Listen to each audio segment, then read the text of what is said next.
Right, welcome back, viewers, to another edition of Heads Up. We've got some good racing on Saturday, but the interesting part is going to be the weather forecast, and we're going to touch on that shortly with the GOAT and see what's going to happen at Te Aroha tomorrow. But last week, the GOAT, you were there. It was top racing with On the Bubbles. Gee, that was impressive, wasn't it? Yeah, it was straight to the front and just dominated them, really. It was travelling peaches and cream on the turn, Neil, and the race was basically over from about the 400 metres, wasn't it? It was. The one that got within Kiwi was the stablemate, I Wish I Win.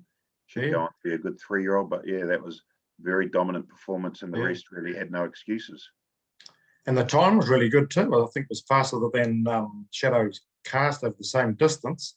And how good does it make Sort of State look? After Sort of State kicked On the Bubbles backside to Ellerslie, so he's going to come back as a strong 3-year-old, all right? Yep. I guess there'll be a bit of a debate around who should be the 2-year-old of the year out of those two. Based on the head-to-head record, you'd say Sort of State, and probably technically Sort of State you'd say is the better horse, but based on racetrack performance, you'd probably have to give it to On the Bubbles, having had a Group 1 win, a Group 1 placing, and a restricted listed win versus what did Sort of State have? A Group 1 and a listed, I think, the Matamata Slipper. So yeah, that'd be interesting, I guess. Yeah. Not too worried for On the Bubbles. It's a gelding, so it has no residual value, but might mean something to Sort of State if he was to win the champion 2-year-old of the year. Bowden in the Manawatu in the Arapuni Gold Cup. That was pretty dominant. Got out to the right part of the track and just ran away from him. Boy, gee, he just loves that joint, doesn't he? Arapuni and Bowden, they go together. He just wins every time he goes down there, just about. Yeah, no, it was amazing. I suppose it's a bit like you in sports quizzes, you know. You just when you get to the right pub, you're really hard to beat, I hear. So he's a good horse, got to the right part of right, as you say, and just too strong, too fast. It was a good field too. So yeah, I actually liked him because he dropped out of a strong Group 1 race.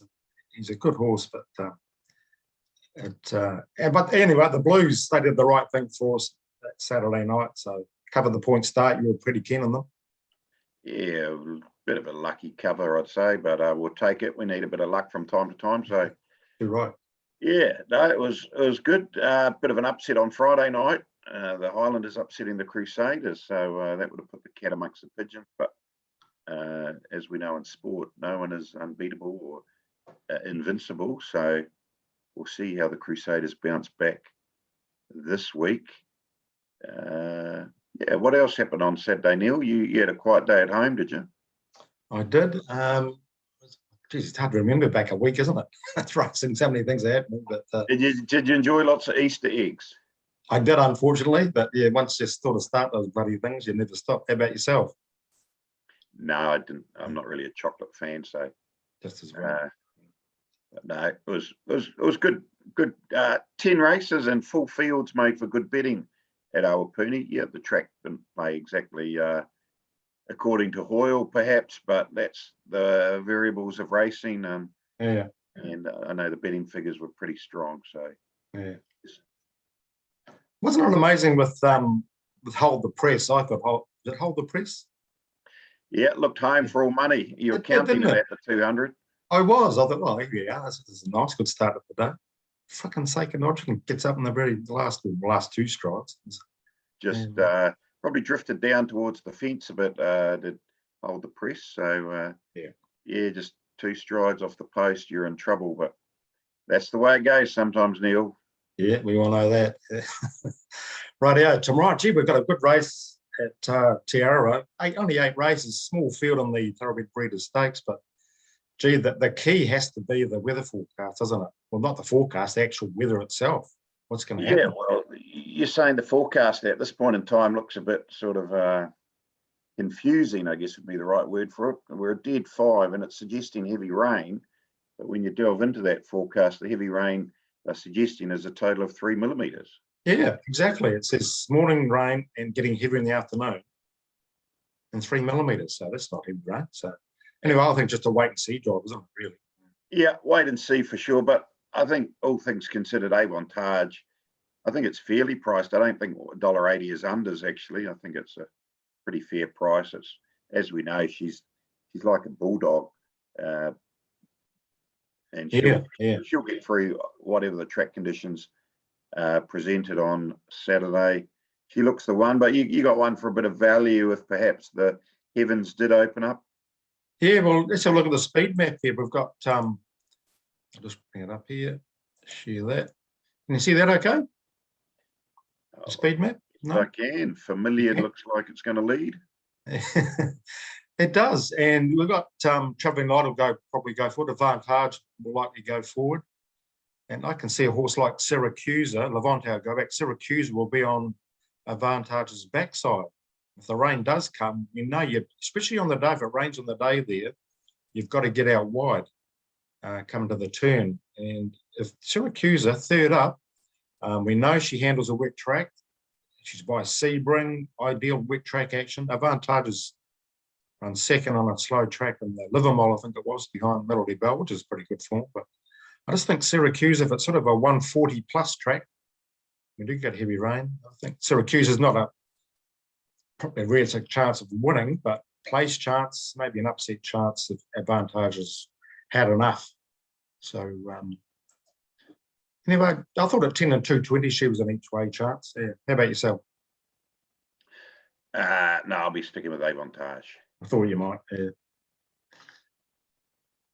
Multi-bets, taking on a multi with your sports selection, you're pretty keen on that.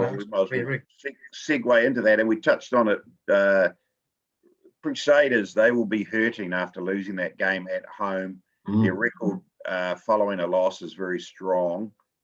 Usually win 13 plus the next week under Scott Robertson's reign as Crusaders coach. I don't think the Hurricanes are travelling that well. They did win well against the Highlanders at their last game, and then they've coming off a bye.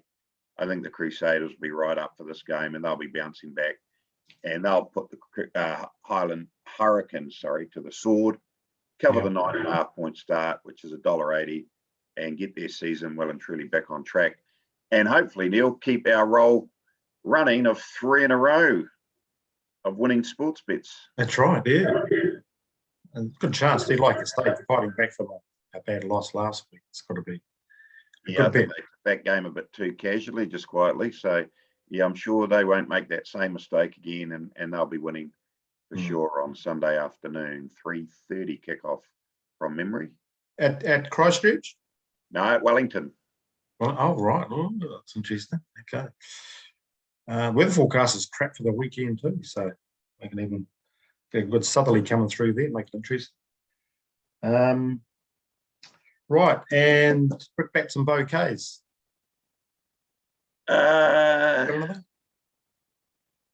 Well, yeah, I've got a bouquet, I guess, to the wider racing industry for getting them behind that little initiative we did for the Jockeys Association of a charity fundraiser for the New Zealand Horse Ambulance Trust. Correct. A few celebrity lunches and dinners around the countryside and a piece of Winx memorabilia. I think all up, the fundraiser will generate about $30,000 of income for the Horse Ambulance Trust to go towards their next horse ambulance to complete the fleet as they were tagging the fundraiser. So thanks to everyone who bid, who offered their time, Gavel House, the restaurants, the studs, everyone got them behind it. And good to see the industry working together for the benefit of the most important part of the industry, the horse itself. Yeah, no, too right. No, well done with that. It was a big initiative you took on there. All your hard work, and definitely pay it off. And we need them, definitely need them too. So well done there. So which one went? People would be keen to know which one went for the highest price. So of the lunches and dinners, Danielle Johnson and Sam Collett, their lunch at Osteria Restaurant in Matamata went for the highest. Second, I think, was Opie Bosson, Luke and Ben. And third might have been Kevin Myers and Tony Lee. So I know the lady bidding for the Opie Bosson dinner, it was a surprise for her husband. So he'll be in for a real surprise, won't he? When he says, honey, we're just going out for dinner. Oh, look who's here. Opie's here. That'd be a nice surprise, right? Wouldn't it? Yeah, terrific. Yeah. With my, I would have brought that and a bouquet. Really, it's good to see on the trots on a Friday night. Usually at Addington, they have up in the top right-hand corner, I think it is, the sectionals, the lead time, first quarter, second quarter, etc. And it's pretty good information to have, but it does vary quite often though from the sectionals Matt calls out to what you actually see on screen. So if they could just tidy that up a wee bit, would be good. But it's good to have the information, and actual speed of the race too is good to know. When they're going sort of 50 k's an hour or faster. Yep. Yeah, and you can see when they sort of button it off too, like the speed does come out of the race, and that speedometer, shall we say, drops down to sort of 42, 43 kilometres an hour from sort of 46, 47, 48. Yeah. Be good to have like in gallops racing too. The live sectionals, all the speed, but and when you're and have them in the replays as well with the recording on the actual replay. So then you can go back and the sectionals obviously available, but having the speed as well is, like you say, you can see when they drop back and go fast and which horses are favoured by that or not favoured. Just adds another aspect for people who like to analyse the form afterwards. So information, that's what drives us, the punting side of the industry. So yep, information like that, nothing wrong with it, that's for sure. Yeah, right now walk down memory lane. You've got something for us? I don't know what it is. Why don't we get into our multi-comp, Neil? We better do that, hadn't we? Oh yeah, but last week there were 6 correct answers, and the question and the answer was there wasn't an answer. That's right. Yeah, got a couple. Bit of a trick question. Who won last year's Manawatu Size Produce Stakes? Of course, the answer was no one. It wasn't run due to COVID. Yeah. So 6 people. I'm going for number 1. Number 1. Aaron. It is Aaron. I can't read my own writing. Aaron P. Well done, Aaron. I'll well done. Get there and post your bet up tomorrow morning by lunchtime tomorrow. And this week's question on the Breeders' Stakes theme: James McDonald won his first Group 1 race on a horse that won the Te Aroha Breeders. We want to know the name of that horse that provided James with his first Group 1 winner. Text or email your answers through to Neil by Tuesday night. You're in the draw for next week's multi-competition. Yeah. Here's a question for you. Firstly, 027 352 6402 or formpro at formpro.co.nz. How many Group 1ers has he ridden since then, do you know? I did hear that the other day. It's less than you think, actually. It must be about, I don't know, 20 or 30, I don't know. No. I think, I could Google it. From memory, I thought it was in the early 40s. Yeah. I'm going to cheat now. I'm going to have a look. Yeah, it'd be interesting to know, actually. Yeah. They reckon he's on track to ride over 100 based on the stage of his career compared to where Damien Oliver was, etc. As long as he behaves himself. Oh, James, he always behaves himself. I'll come up with that figure shortly. Let's try this little website here. He's a class rider. Just puts him in the right spot.